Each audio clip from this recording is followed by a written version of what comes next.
যে অগস্ট মাসের শেষ সপ্তাহ নাগাদ ইনশাল্লাহ মালয়েশিয়া বাংলাদেশের শ্রমিকরা আসা শুরু করবেন।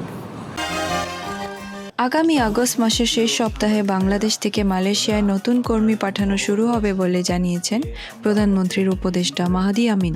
তিনি বলেন, আমরা সরকারি প্রতিষ্ঠান বোয়েসেলকে অগ্রাধিকার দেওয়ার চিন্তা করছি।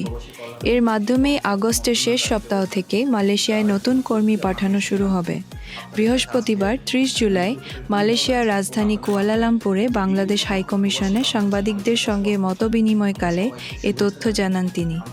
এ সময় উপস্থিত ছিলেন প্রবাসী কল্যাণ ও বৈদেশিক কর্মসংস্থান মন্ত্রী আরিফুল হক চৌধুরী।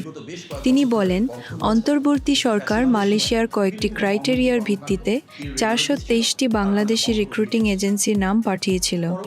আগের এমওইউর ভিত্তিতে আমরা মালয়েশিয়াকে অনুরোধ করেছি সর্বোচ্চ সংখ্যক এজেন্সি যাতে কর্মী পাঠানোর সুযোগ পায়। তিনি আরও বলেন, এর আগে আওয়ামী লীগ সরকারের সময় মাত্র ১০০ এজেন্সি কর্মী পাঠানোর সুযোগ পেয়েছিল, যেটি সিন্ডিকেট হিসেবে পরিচিতি পায়। সে সময় কর্মী পাঠানোর ক্ষেত্রে নানা অনিয়ম ও দুর্নীতির দায়ে সম্প্রতি ৪৯টি এজেন্সির লাইসেন্স স্থগিত করেছে বর্তমান সরকার।